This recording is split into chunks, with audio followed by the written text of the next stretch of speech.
if you never stop being a student, you're always learning something new. And I've often found that some of the older members of a crew, the wisest ones on the crew, the ones that everybody is always happy to see, they tend to incorporate that attitude. They do not think that they will ever stop learning.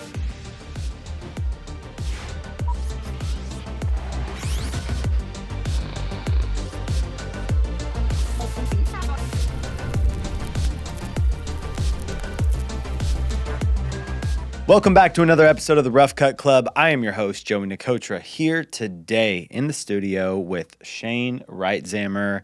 Shane, dude, how is it going? Man, good, because I'm super pumped for today.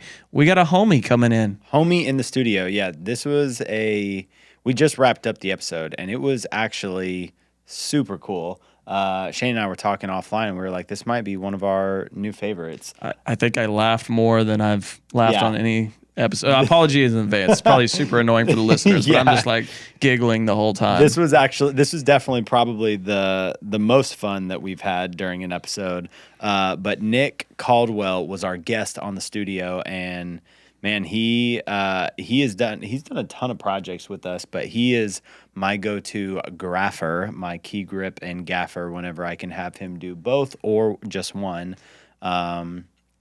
I have done more projects with him in that space than any other key grip, gaffer, and I went to NAB a while back and listened to this seminar all on how the relationship with a DP and a gaffer can enhance the overall quality of a production. And we got to chop up that concept together with him on the air and just, see things from his side of things and my side of things, and how that has really just impacted the productions that we do, just overall. Strap in for a beautiful bromance, because they definitely talk about how that relationship unfolds. And you know what? It is beautiful. And from a director perspective, I got to hear, some things that are very important for them and how they operate together. Nick, man, shared some great gold and insight, even just as a freelancer. Any position, he's got some wisdom from being newer to the industry, the freelance industry. He's been doing gaffing since 2020 only, but he's got a lot of great wisdom. Yeah, and one of the things that I thought was really cool that I actually picked up during the NAB conference was this idea of protecting the DP. And we got to really talk about what that means and how Nick can be really empowered to help go and take initiative to set me, but also the rest of production up for success, and how just time, together, has made that an easier task than it once was or is with me and other people in those key departments. And so not only that, but you got a nickname that I'm really excited about, and I got a bracelet that I'm really excited about. And so, Boss Daddy, let's jump in and roll the tape. Roll the tape. Nick Caldwell, welcome to the studio, bro. How you doing, man? Doing good. Thanks for having me. Dude, we are stoked to have you in the studio with us, man. For those that are listening to this episode, they probably don't know exactly like how close we are, but we've done a lot of... Careful. All right, look, he already fired me up now. They're not supposed to know about that. Yeah. Special secrets. But anyway, man, Nick has been, for those listening, Nick has been a good friend of mine for probably, 3 years now? 2 to 3 years, I'd say. A solid 2. I think it's probably... I'm a solid 2. Yeah, solid 2. For me, like 2 weeks, but that's fine. Exactly. Yeah. We are close. In fact, because Jenna had the idea, because I gave Sutton one of these the other day. Way. She had the idea. What? I made you one as well, Shane. It broke in the car. That speaks a lot about our friendship. Dude. I know. It's fragile. This is so awesome, But bro. That is sick. They have tons of keys on there to just keep the joke going. Oh my gosh. It says key to my grip. That is Sounds so wrong. dude, dude, this is so sick though. I love this. she might have like a whole product line, bro, that she could sell to the Honestly, film world dude, right here. This is That's sick. amazing. Need to Yeah. collaborate What did with my- T Swift. What did mine so say? awesome. I'm not telling you. I'm going to remake it. I did not lose okay. any of the pieces. I'm going to remake it, and you're going to get it. Okay. Dude, I mean, if this you is want me so to say it sick. for your podcast, I can say it's I don't know. already We could. We'll wait. We'll wait for the love surprise. this, man. I like surprises. Well- All right. Well, for It would lead down a whole other line of jokes. It's might be better for wait. I don't. Okay. Now you got to tell me. Boss Daddy.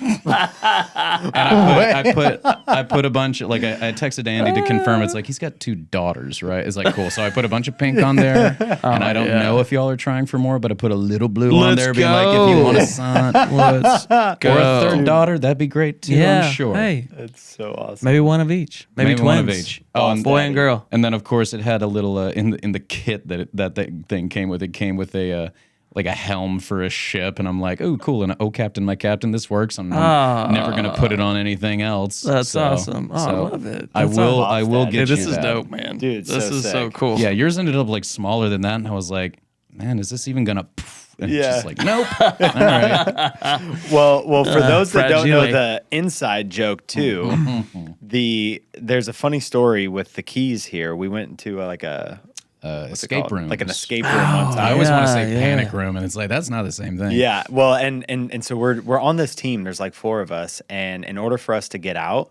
we have to basically unlock all these things. In the very first round, this lady comes up to me and she like puts something in my hand. And your in hands were pitch or your- black. You were okay. You It was were pitch black. Gotcha. She put something in my hand. And she says, "Squeeze tight. Don't let this go." And we watched like a 7-minute like intro video into like safety for this escape room. And then the first 10 minutes, we're like looking around for the very first key, and we cannot find it. because you're all handcuffed to this rail. Yeah, we're all handcuffed and nobody can get out. And it dawned on me that I've been squeezing my fist so tight that for so long, I just forgot. And Nick's like, "Wait, what's in your hand?" And I open it up, and it's the key for all of us to actually start. And so I took it upon myself. I went on eBay and found like a $10 bag of just old keys, and I just every single shoot, I will sneak one to him in some way. He started giving them back. Yeah. I'm going to hot glue them to your car if you keep giving them back. I love it. So- When you So showed up to awesome. set with the bag of keys, so I missed this day. I was such a I think my psychopath. I kid. got a bag Yeah. of keys. My kid in my was glove sick. compartment. I missed the company outing day. My kid was sick, and then the next time we were all on set, Nick is just walking around with a bag of keys, and I'm like, I love this guy, but I think he's crazy. This dude's weird. And he like hands Joey a key. Anyways, and I don't think I found out the inside joke until like Yeah. 2 We're just projects quiet. later. And Yeah. I was just like, You're just I'm not just let awkwardly this play out. Is Awkwardly this wondering what the hell's some going sort of on. key game they're playing. I just laugh at picturing Nick like at home. It's like 2:00 in the morning, and he's like getting on eBay to spend hard-earned money out of his day rate to play these practical jokes on me. That's why Nick is the GOAT, bro. Worth it, man. Yeah. Worth it. $20 well spent. I still that bag's heavy. It's still plenty heavy, man. I got years going worth on for in there. years. Hell yeah. So sick, man. That's awesome. Well, man, dude, I that really just cracks me up. But I want to dive into even to how we met, because how we met is amazing. Going back, we did a feature film together, and Nick was actually an actor before he did anything in the grip and electric world. He was an actor for how many years? I mean, it's close to 20 now. I think at that time it was like maybe 15. Crazy. Something like that ever since high school, and I'm 37 now. Yeah, so. and he's also like the singing acting type too. Like he can sing and act, which is a rare talent that many actors think they can do, but they can't. But Nick actually can do. And so we worked together on this feature for, weeks probably.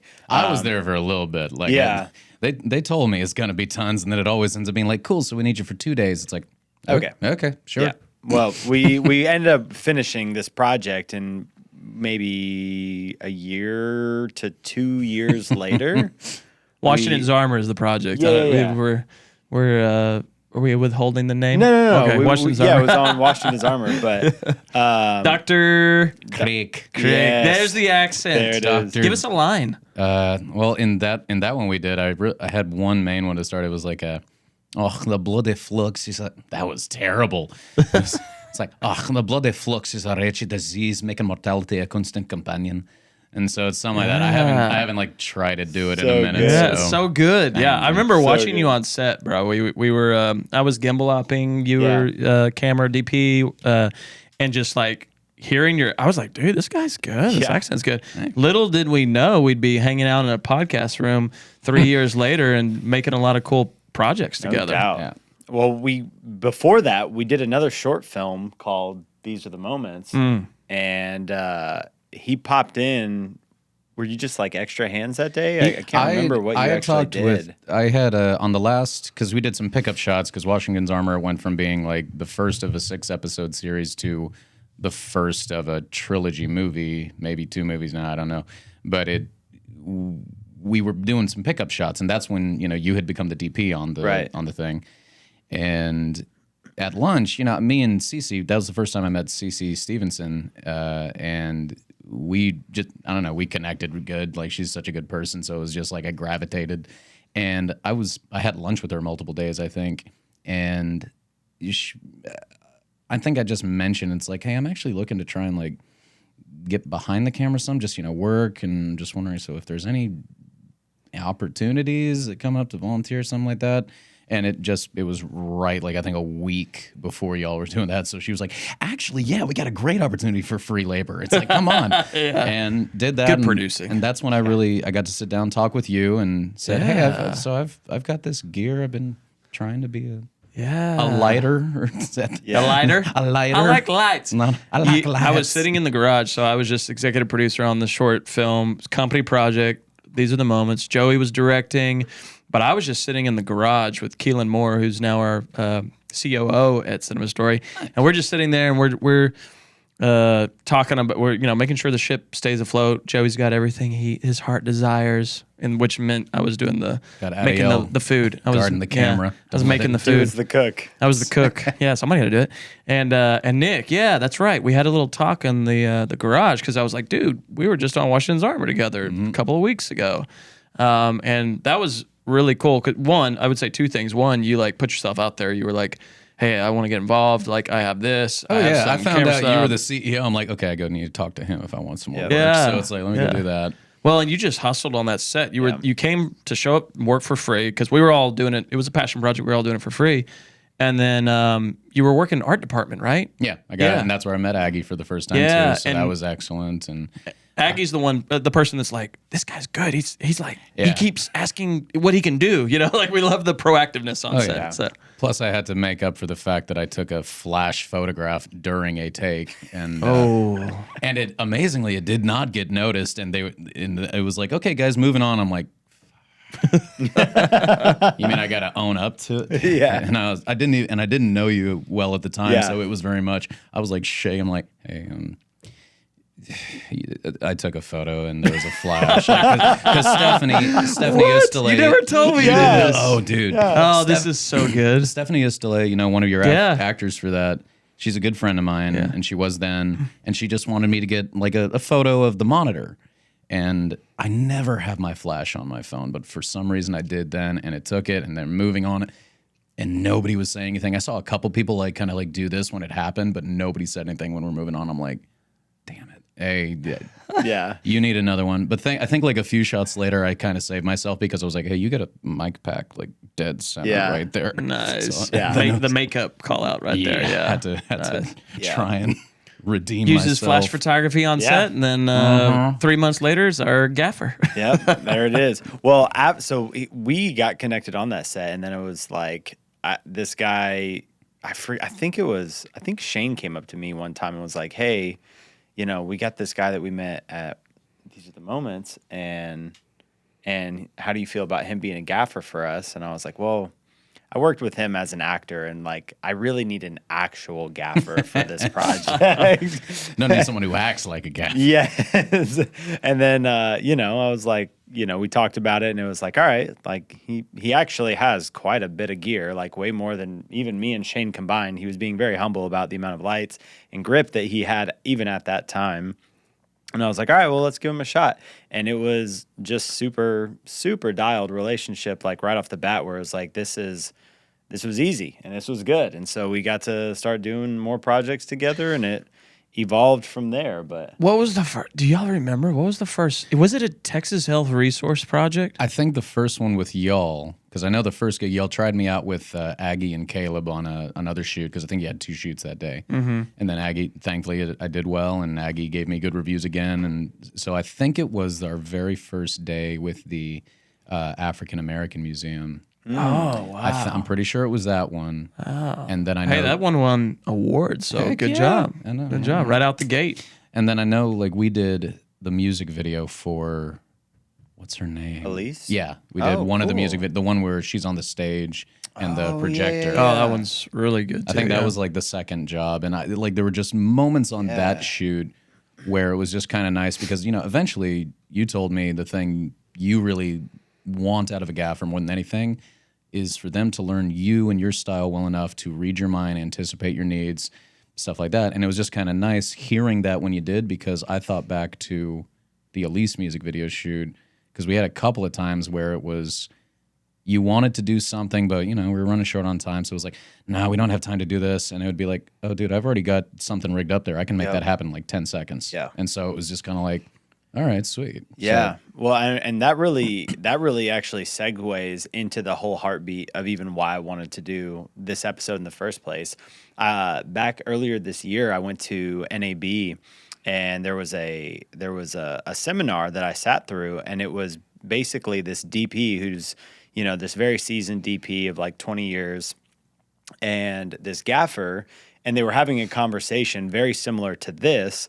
All about like how the relationship between them has really impacted the quality of the productions that they do henceforth. Mm-hmm. And it was really fascinating to me because one of the things that the gaffer said that I was like, man, this is such a cool way to phrase it. But he's like, my main job on set is to protect the DP. And I had thought about that, and I was like, that is such an interesting language for like a mindset for a gaffer to be in. It's very personal language. It is very personal language. and normally when you think about gaffing, you think about like, oh, we want someone who's good at lighting. And it's like, well, that's great. There are a lot of people out there that are good at lighting, and but he said the DP has got schedules he's up against, he's got budgets he's up against, he's got the director's vision and managing the camera department that he's up against. I don't want to be another thing that he's up against. I want to go before the DP and actually anticipate everything that DP is going to run into before the DP has a chance to think about it. And I was like, dang, that's so cool. Like, this guy is out here, and it's really just rephrasing what we had talked about on that other project, but he's going and he's saying, like, I want to anticipate all of the lighting needs and setups and problems that aren't even in lighting that, like, is going to be an obstacle and a stumbling block for production up ahead. And it was really just a whole mindset reframe for me to think about how the relationship between a gaffer and a DP, or the grip and electric department, impacts the entire production. Well, because like you just said, it extends obviously beyond DP and gaffer, because you've shared this with me before, obviously, but that exact thing I've taken to other sets where like I just worked on The Chosen, and once I got comfortable on that set, and I learned, I was working with the key grip. And I was, low dude on the call sheet, but I was still a company grip. And just working with him, learning what he liked to use the most, because he dictated kind of the equipment that got used. He would talk with Akis, and they would decide it. But learning what he liked, there were numerous times where it's like, let me go ahead and just kind of grab this, have it on hand, because looking at the situation, and then, my experience gaffing projects, kind of like looking at this, having it ready. And, sometimes he didn't need it, which is like, okay, great, better to have and not need. But then other times it was like, it was exactly what he was about to ask for. And it just, it cuts something down from being a 30-second setup to a 5-second setup, which it's a film set. That's like whole reason we have the language we have on a film set is to save seconds. So seconds is money. Yeah. Yeah. And, I think about like the ability to anticipate those needs comes from time doing projects together where you're able to learn the habitual, needs of the team. And so, for me, I was doing another project with a Gaffer, where I think you were on crew for it for the train heist. Yeah. I was. I think you were gripping. I think I was key grip, and I think that's with JT. I think JT Yeah. was officially the gaffer, and then I was like the key grip. Yeah. I Anyway, think that's what it was. it was I was interesting. about to be like, "Who you cheating on me with?" Yeah. I'm No. sure. but I was there for it. You were there for it. But Spicy. But what was crazy about that, and so I did Washington's Armor with JT. He was I think the key grip for that project. He does grip and gaff. In most. fairness, he's a good guy to cheat on me with. Like Yeah. I would cheat on me with JT. So, yeah. But see, that's the whole point of this is that I did that project with him, and JT's the man. Like, love him. He's fire, and he's done unbelievably large size productions. He's the best. He's but a I big was, believer in there's always him and Jeff, who was the key grip on The Chosen, and they're best buds. It's like Yeah. they're big believers in there's always a way to do it. right. It's a matter of if I got the time to do it.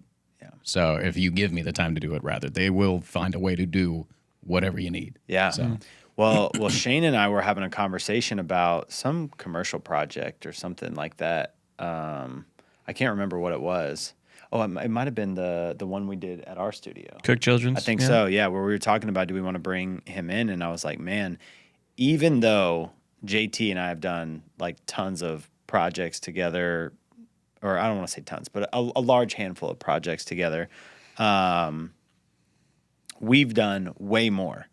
And I think it was the one with Barry Corbin, the Remember the Child one. maybe it was that I one. think that's the Yeah, one yeah, you're talking about. yeah. With all the light bulbs. Right, and right, whatnot. right. And I was like, even though he's done way bigger stuff, Nick brings something to the table that JT doesn't, and it's that he can anticipate my needs way more than somebody who is more seasoned, in the field. Just because of the familiarity. Exactly. Yeah. And I told Shane, I was like, that is something that I value on set more than any other like massive big projects that somebody has done. And so for me, there's something about when we get to do a project and like I don't even have to like have a pre-pro call with you a lot of times. Yeah. And you can know what to pack, you can know what to set up, and as long as I tell you where first up is, like you can get me in the ballpark if we didn't even have a conversation. You know what I mean? And I think that brings a lot of value to a project, to where the things that I'm going to want to flag off. You're going to know like how I like to key, how I like to, And you don't hair want that lights. little, the hair light. Don't Yeah. want this part of the neck, so it's like can't do it that way. Gotta do Right. it the hard way. Right.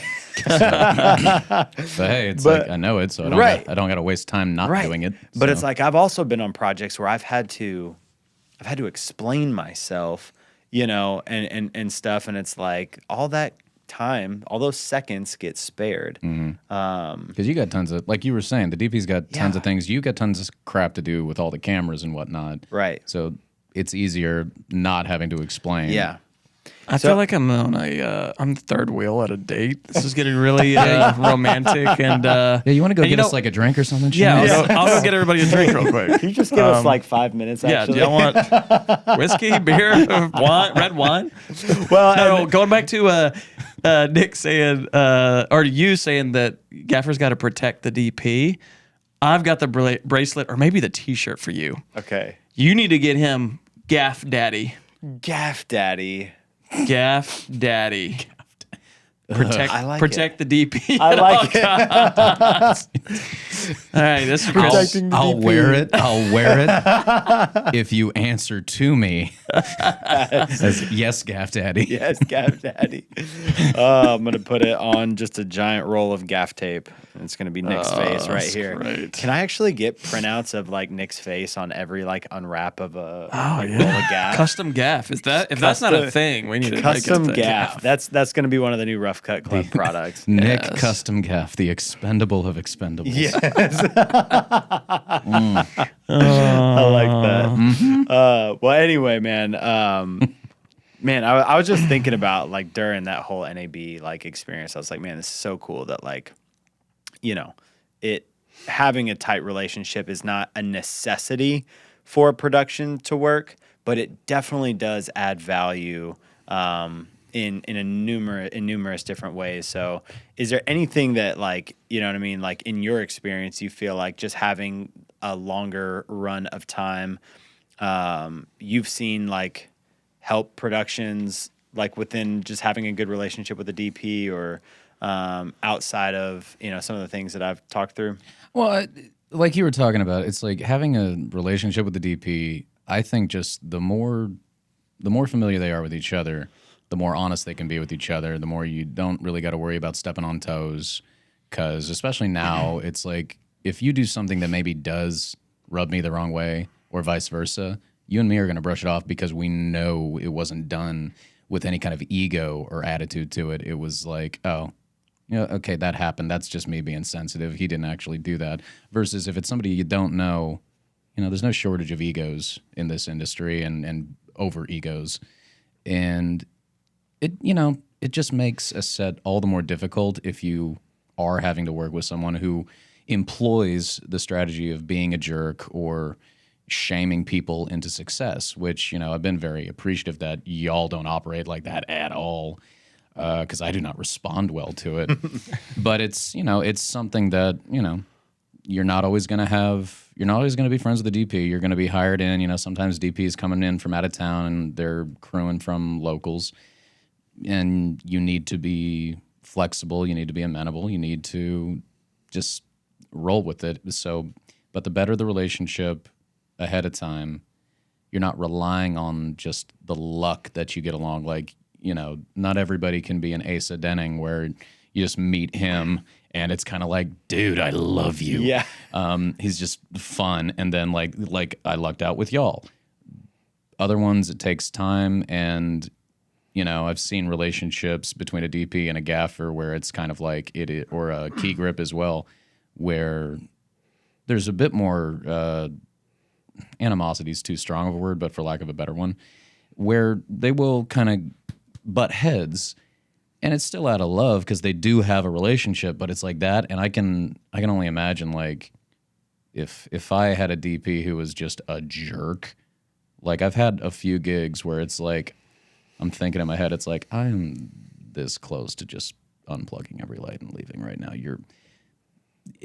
There's no amount of money that will like make me okay with being treated like crap. You know, I was in the restaurant industry for 15 years. I don't need to be treated like crap ever again. Know what it feels like. And so, yeah, it's just the better the relationship, the more fun it is on set. It's, you know, obviously there are jobs that are more work than others, but it can always, it should always be fun. This industry should be a joy to be a part of, even when you are, you know, carrying 40-pound stands or whatever, like in 105-degree heat, because you just gotta shoot on that day. And so, yeah, it's Love it. That Super good.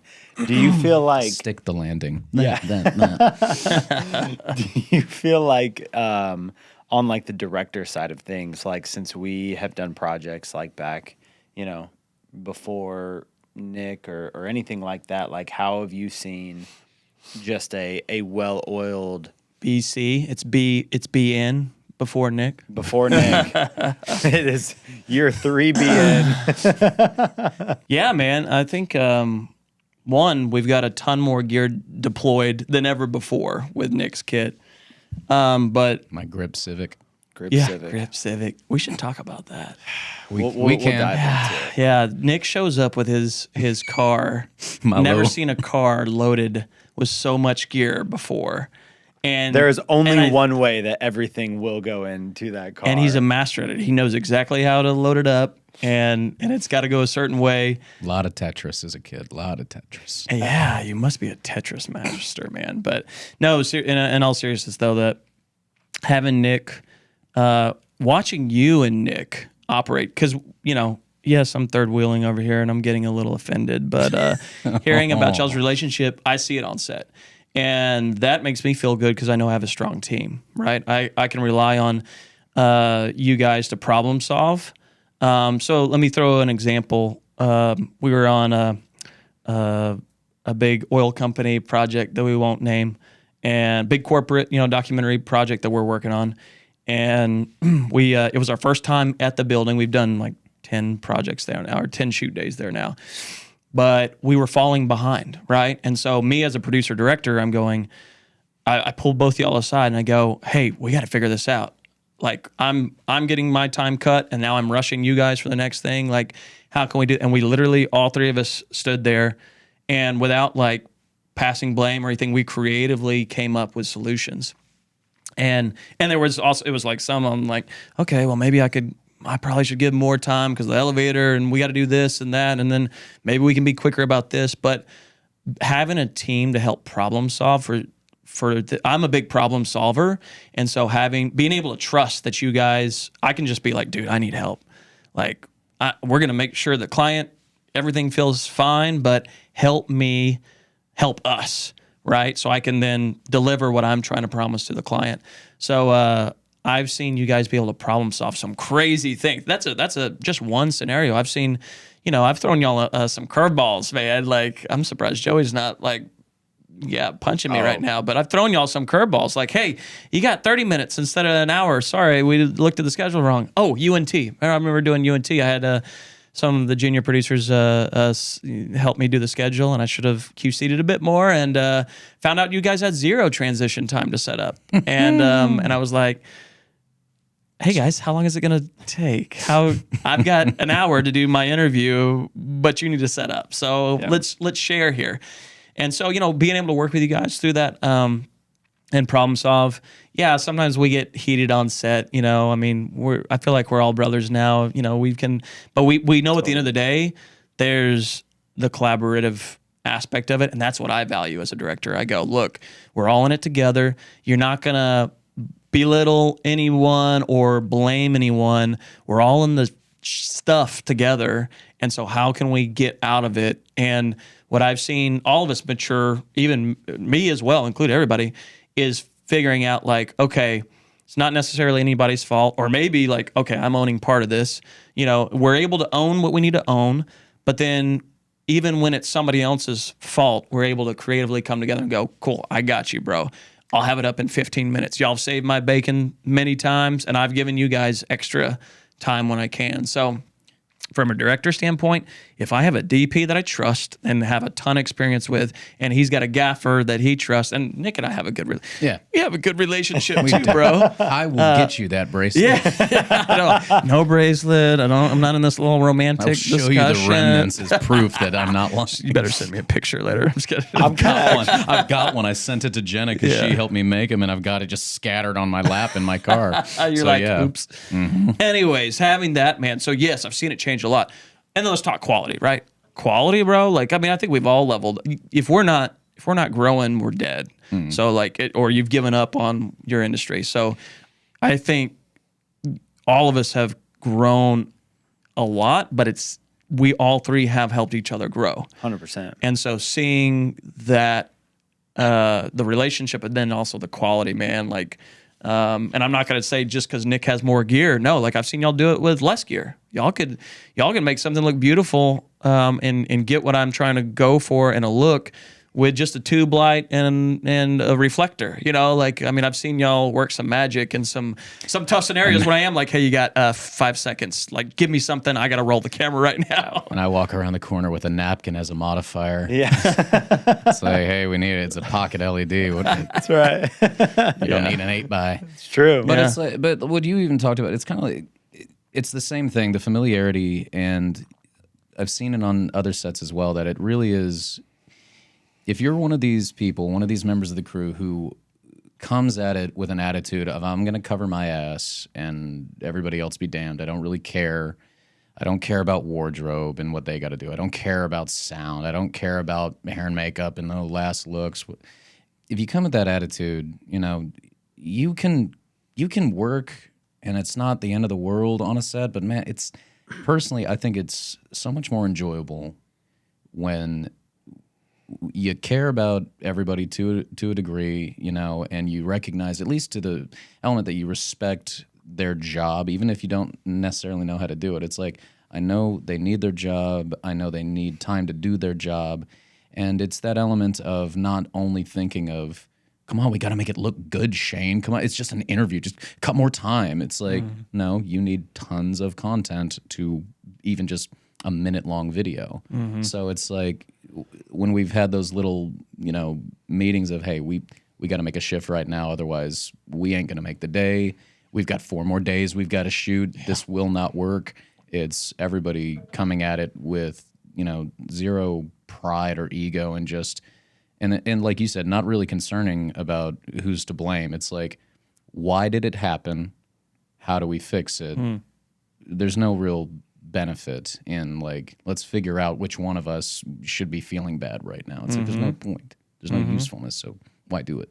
Yeah, it's good. Super good. You and I had a conversation that was, we'll call it eye-opening to me. I've thought about it before, but I don't think it had ever really, like, come into the fullness of, like, how you and I navigate it together. But there are times when creatively, as a DP, like whether we've been up against the clock or whether I've come in that day with just already a fleshed out plan, or I've come in and I've been like, hey, this is exactly what we're doing. Or like, this is, like, use this fixture, put it right here, X, Y, Z. And I've left you no room to be, like, creative in your job or role or whatever. And I was curious for other people that are listening to this, like, how you feel like the best way to walk that line would be, between, a gaffer bringing input to the table versus a DP bringing input to the table on how to light something. I mean, just from my own experience, because like you talked about, we had a conversation where I kind of expressed to you that I was feeling just like the dude with the gear, basically, and I didn't care for that.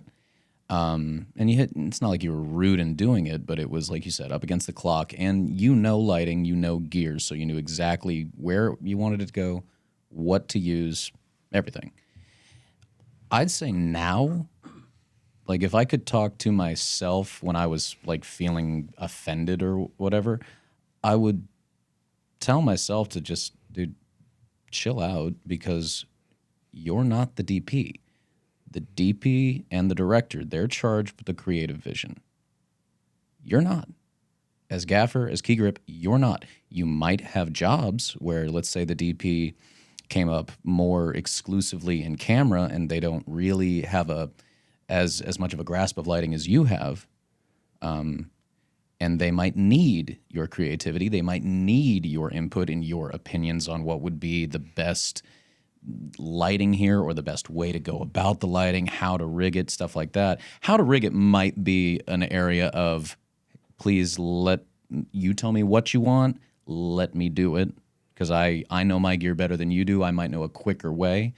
But beyond that, with the DP who has less lighting acumen, I think is the right word to use, then you get an opportunity to be more creative with decision making. But at the end of the day, you aren't charged with that. Your job, kind of like what you mentioned earlier, protect the DP. Your job is to make things easier, is to help execute a different person's vision. And so I think a little more humility, and not being, and that might even just be a me thing. But everyone out there might be listening, being like, "Well, yeah, no shit, dude." But I think it's that. It's don't let your ego or some silly like pride get in the way of just executing the job. There was a job that I was on, and it was an excellent job. It's like I got to go to New Mexico. It was like a big commercial brand, and really like it was very new for me at that time. And I went, and it was a good paying gig, and the guys I was working with were wonderful. We were also working with a photography team, and they really wanted us to try and do both at the same time. This photographer uses flash photography, and they were a very seasoned photographer, very good. They were not going to try to use natural light or continuous light. So the idea of us doing it simultaneously was just out the window.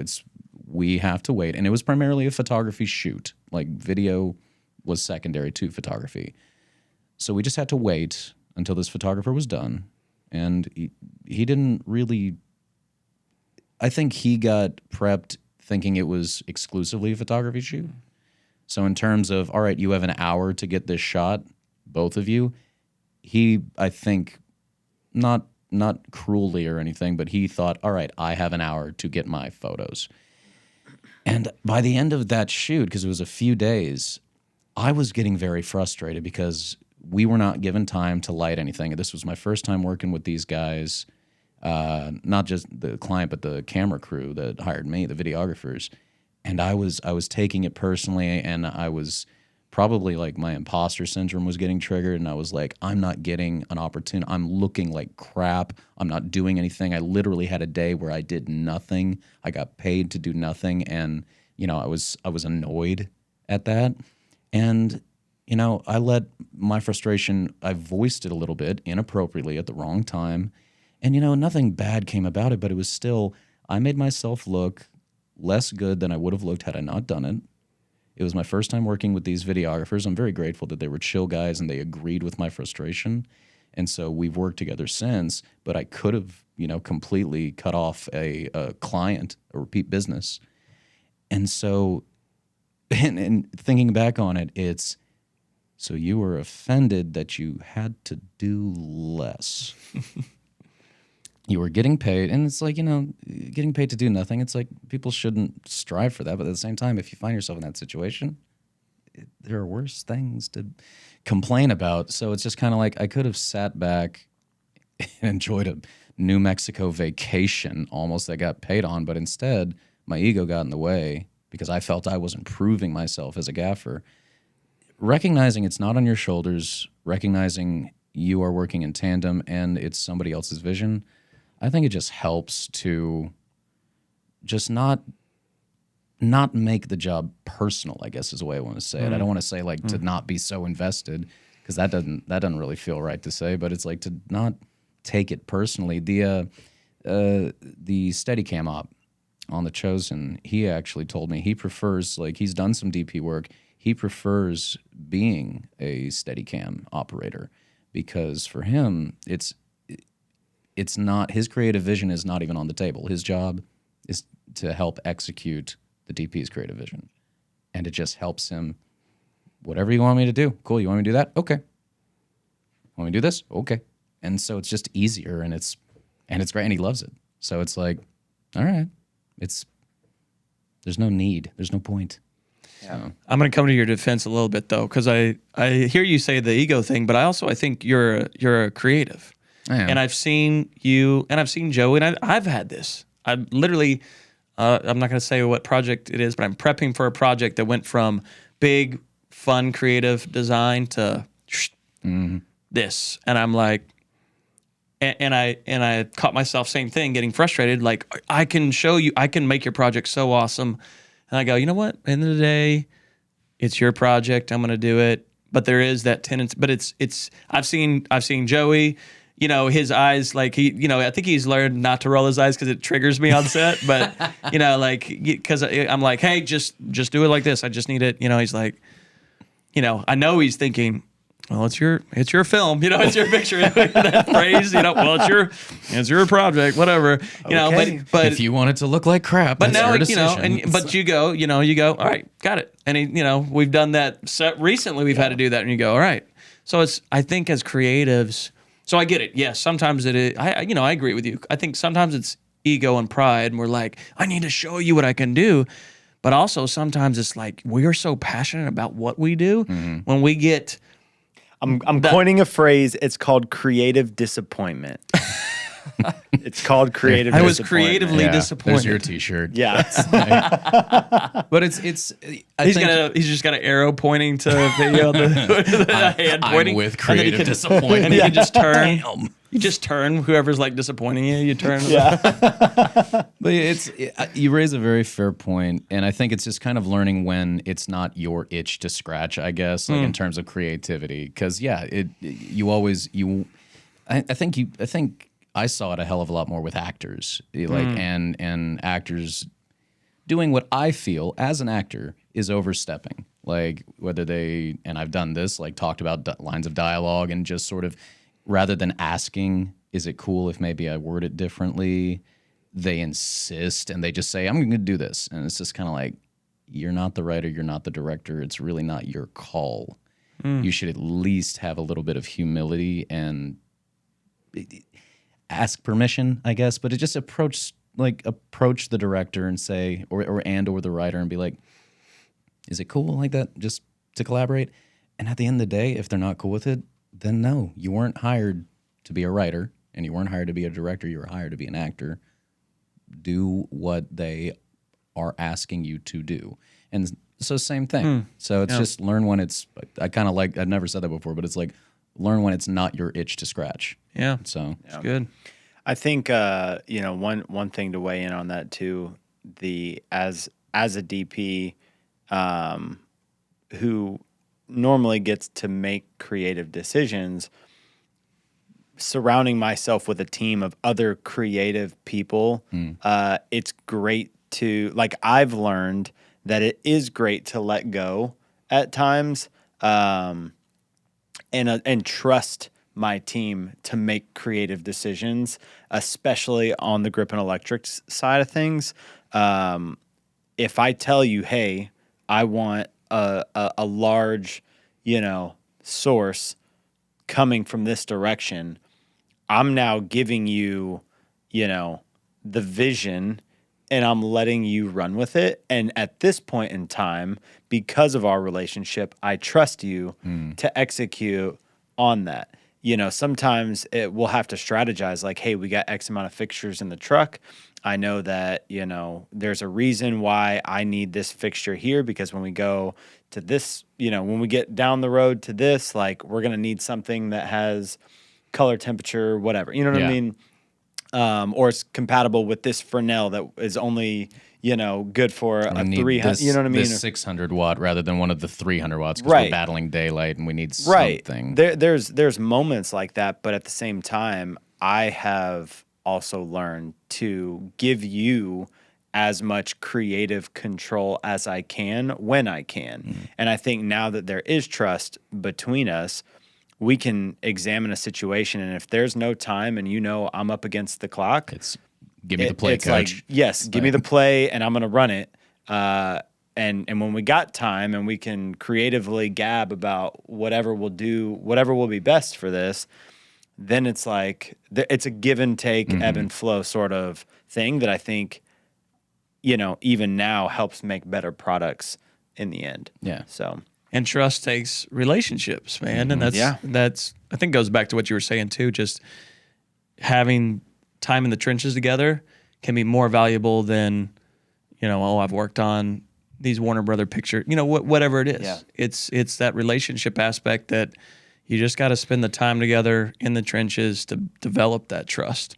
Yeah. It's an intangible because like everybody's different. So it's kind of That's like right. that familiarity will sometimes trump experience. Sometimes.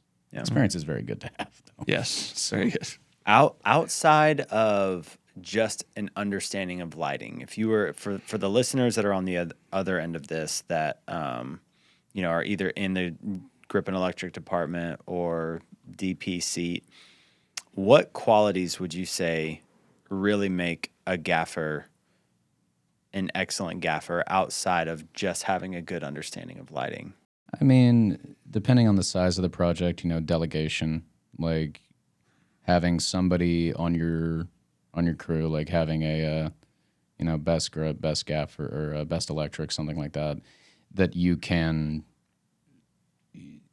say, hey, go take care of this element, I'll be here, and you kind of split the team and you can go.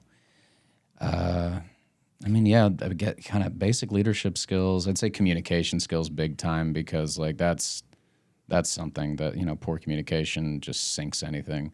Yeah. So Even going back to the best though, like having a Best Boy electric for you is the same, exact same thing. read my mind. Read your mind and go before you. You know what I mean? And it's like the more that trickles down the chain, the more everything gets streamlined in the process. And so Yeah, trust but verify. Like, trust but verify. I think with that, it's like I appreciate the times you just kind of go like, all right, Nick, go. It's like I think with me, and maybe I'm just not there yet, but it's kind of like, hey, I trust you to make the right decision. I just want to hear what it is before you go do it. It was. I Good love job. that. I'm going to use So that with my good. kids. Right? That's awesome. And man, as we round out near the end of this episode, there's something that we have recently, I don't know if you've seen this at all, but there's something that we recently implemented, and it's called Pop a Question. Pop a question. Oh yeah, pop a question. Pop a question. So we have this handy dandy little cup Maybe that right should be here. your bracelet. Pop a question. Yeah. Pop a question. Hey, can I be do like Cam to ask Daddy? questions. Cam Daddy. If y'all are Gaff Daddy and Boss Daddy, I want to be Cam Daddy. Cam Daddy. All right, that's the 3 shirts. We got it. Just gonna rename DP. It's like Cam Daddy. Yeah, not DP. I'm CD. I'm Cam Daddy.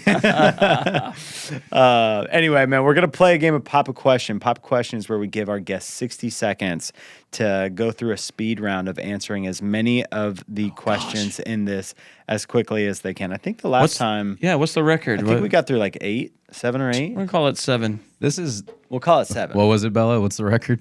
7. 7's the Yeah. record. You got to beat 7. Y'all are pitting my competitiveness in Yes. playing games That's against right. my ADHD of going off on tangents. I know we gotta keep that. I'm so screwed. Let's set the new So rough we cut. got- hold Can on, hold on, hold I on. at least We got- have it in my hand? You can have it in your Just get hand. the You short can cut. take I will the not whole open thing. it. Hold on, we gotta All start right. the clock. Okay. I'm going to start the clock. Here we go. And start. Okay. One celebrity you'd like to have dinner with, dead or alive. I'll go with Marlon Brando. It would be freaking crazy. Nice. Who would win in a fight? Batman. It was Iron Man. It's Batman. Whatever. He beats Superman. Batman wins everything. Biggest pet peeve on set. I'm gonna say just being an asshole, being rude to people. That's the biggest pet peeve in life. So, Final Cut Pro or Adobe Premiere. I'm gonna say Final Cut because I don't know. FCP. Your favorite film villain, Daniel Day-Lewis in Gangs of New York, the Butcher. What's your go-to camera? Sony FX front. Favorite TV show of all time? Firefly. Dream film location, Scotland. What else? Favorite cult classic movie? Rocky Horror Picture Show. Nice. He's flying. Best advice you've ever received about filmmaking. I'll let this be my record Time. one. So I guess my last one is that I do want to answer this because this You got to. Yeah, Yeah. you made it to it. You made it. best advice you've ever received about filmmaking. That's a tough question. I don't know what I would say. Right off the cuff. I would say it's not necessarily advice I've been directly given, but it's advice through my years spent at YouTube University. Just never forgetting that it doesn't matter what genre, it doesn't really matter what kind of movie you're making. There really should be a story about people at its core.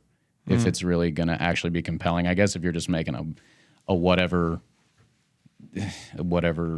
genre movie where you're just trying to make money or whatever, I guess you don't need that, and you can just have tons of explosions and whatever. But I think any movie that has a story, make sure it is the through line, and that everything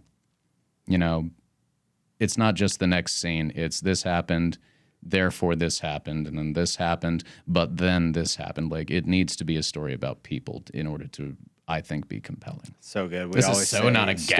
Gaffer response. It was deep though. Yeah. That was a filmmaker storyteller response. I like it. story Ladies is and the most gentlemen, important thing. we have a new winner. Competitiveness 1, ADHD yeah. sucks. 9. Setting the pretty bar good. high I for love it. future. 9. Yeah, we need to get a belt or something, or Right. you got a trophy. Then we make him bring it back. Somebody hits 10. Gaff Daddy. Gaff Daddy. Damn. Put a 9 by it.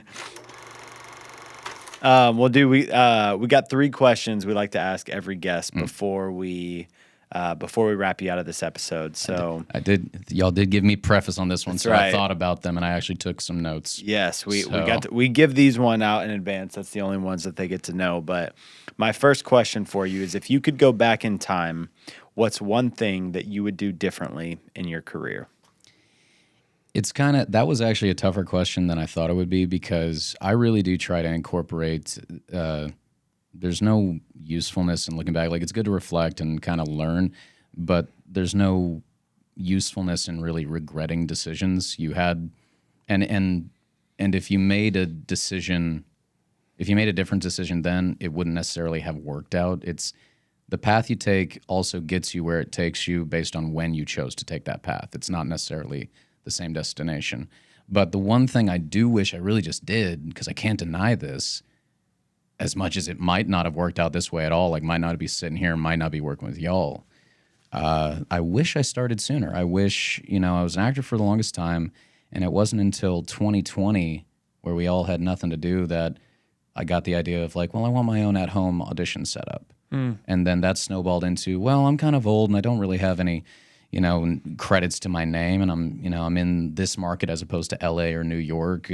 I really should, if I'm gonna make it, I really got to make my own thing. So that went into, all right, then I need gear and I need light, and got to lighting, fell in love with lighting, and then it snowballed. But relatively quickly got to a point where I could quit the restaurant, and this is my sole source of income now.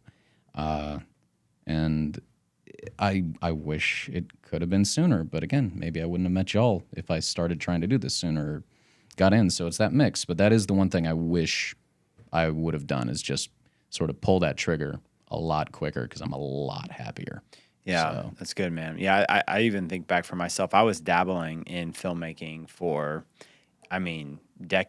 over a decade before I actually got serious about learning it. And I you have that thought in the back of your head that's like, what if I had started then, And it's like, would I have ever gone to college for filmmaking? If I never went to college, would I have ever met Shane? Would I be sitting in this chair right now either? I don't know. Could be out in LA in a ditch right now. I don't know, man. Yeah. You just never know what could happen. That got dark real fast. That you can go crazy, like existential with it. It's like, maybe if I would have done it this way, maybe that would have set the butterfly effect, that I'd be crossing the street and I've been hit. But so it's like, there's endless possibilities of that, but realistic ones. It's not crazy to think that if I got into this before I did, that maybe I wouldn't have been on that Washington's Armor set to meet Cece, and then get on to These Are the Moments to meet Shane, to then get in with CinemaStory. So it's not crazy to think that. And I've said repeatedly to myself and to others, I feel incredibly fortunate that CinemaStory has been my real introduction to professional filmmaking, because I do think y'all are unique in your attitudes, in your approach, and in a very, very good way. So we love you. We love you too, Gaff Daddy. Love you, Gaff Daddy. Damn it. You used it first. I'm going to be using it on set come Monday. That's awesome, man. Well, we appreciate the love. What is one piece of advice that you can give to filmmakers trying to grow in their craft or their business? This was one, when it came to the business element, I'm still very much learning that. I think it is important for any creative, any artist to accept, if you are wanting to do this for a living, you do have to treat it like a business to a large degree, and learn those ropes. And really, I've found so far that general business advice, for tons of different industries, they really are kind of universally applicable in a lot of ways. And so that's what I would say is don't limit your research to just your industry's titans, really titans of business, and then really just up and comers as well. But then when it came to the craft part of that question, what I really found is what I found myself thinking is just never stop being a student. And, I'm not one who could say that I'm a master or anything and I got nothing to learn, but it's like, I do think there's a lot of eagerness in a lot of people who I think they want to feel like an expert. They want to feel useful. I was thinking like it might be a primal urge of like, I want to feel useful to the tribe. So blah, blah, blah. But there's an ego and pride that gets to it. And you stop being a student, and it's the parable, like when the student is ready, the teacher will appear. If you never stop being a student, you're always learning something new. And I've often found that some of the older members of a crew, the wisest ones on the crew, the ones that everybody is always happy to see, they tend to incorporate that attitude. They do not think that they will ever stop learning. And so I think just be wary of that prideful attitude of, nah, I don't have anything to learn from this person. Like, I think you can learn from kids who are just being honest and innocent. And I think that's actually a great thing for people to remember. So, yeah, that. It's Forever good. a student of the game, man. I learn from my 2-year-old all the time. I tell you, my 1-year-old just bit her arm the other day. I don't know what I learned from that other than to watch my kids closer. But yes, Still teaching you something. you can, yeah. I did actually just see another note, and I'll make it way quicker than what I wrote. But basically, it's remember that your business is supposed to be the means to an end, and that end is a happy life. I think there's way too many people who get in with the hustle attitude and I'll take a break in 5 years sort of stuff. But it's like, you might be arriving on your sets in a fancier car, but when's the last time you took a road trip with your friends? You might have all this money and you can afford the really nice house and furnish it out and everything, but when's the last time you actually got to spend time with your partner at home?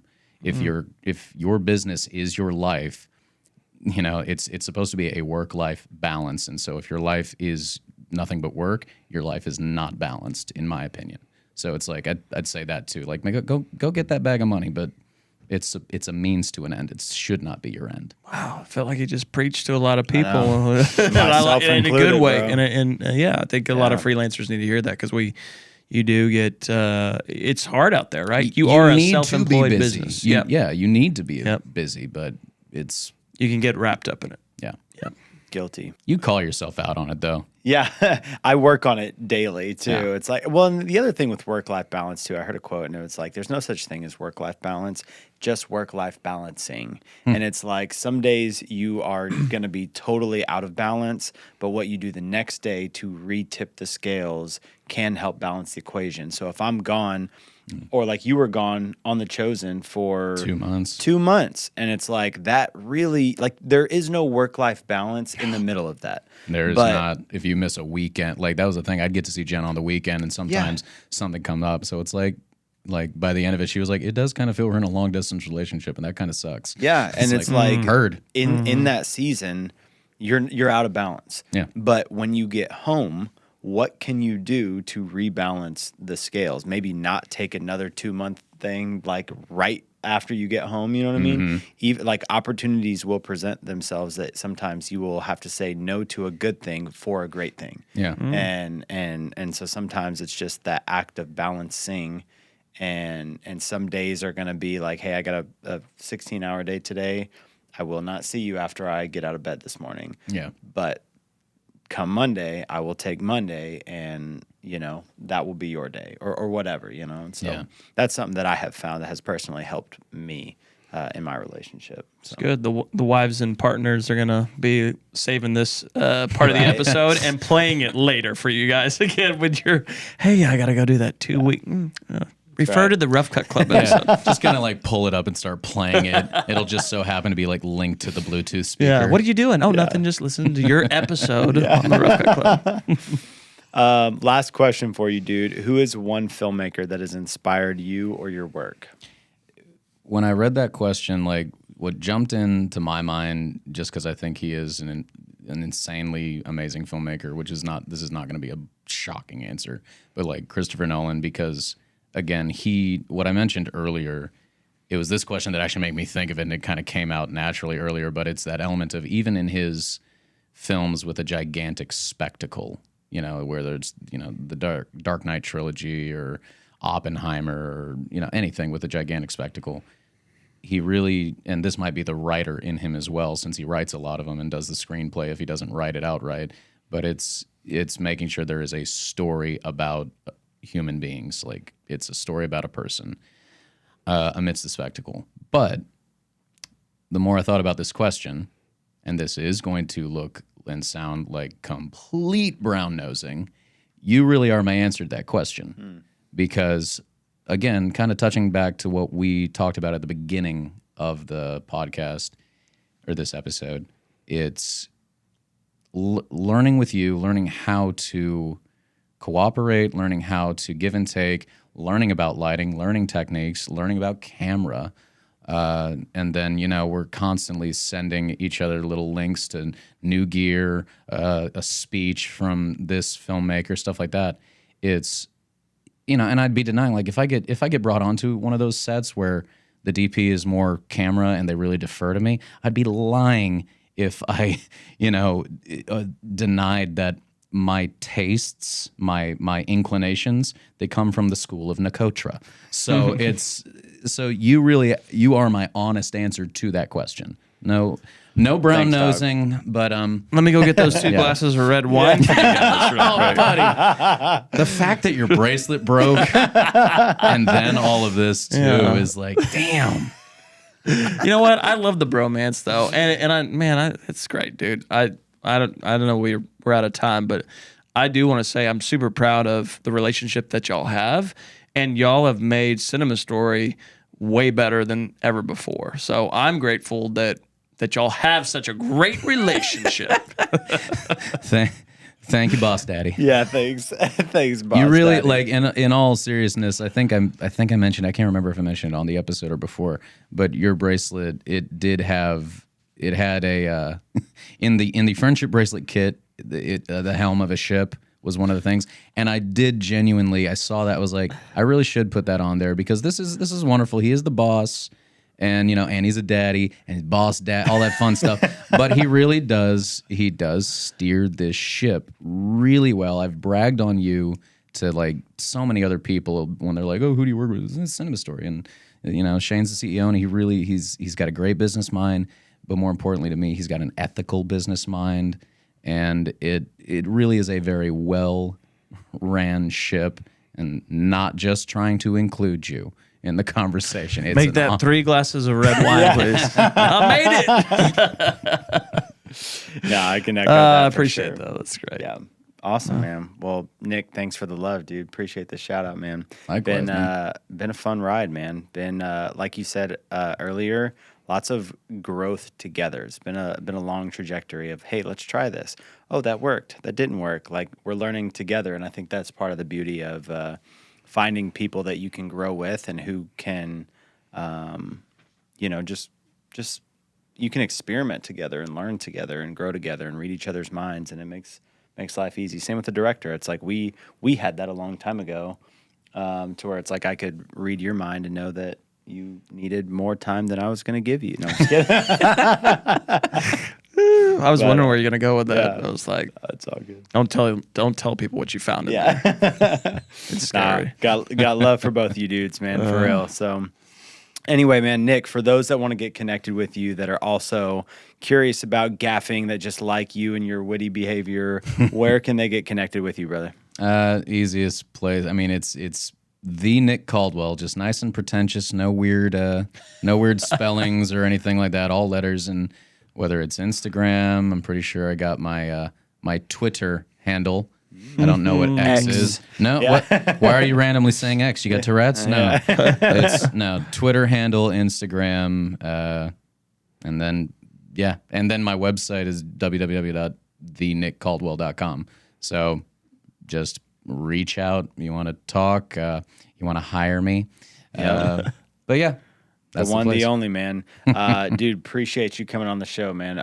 Super good to talk shop and chop up some of the projects we've done this year. So looking forward to many more, my friend. Oh, yeah, man. Thanks for having me. You bet, man. For those that are still listening, we'll see you next time on the Rough Cut Club.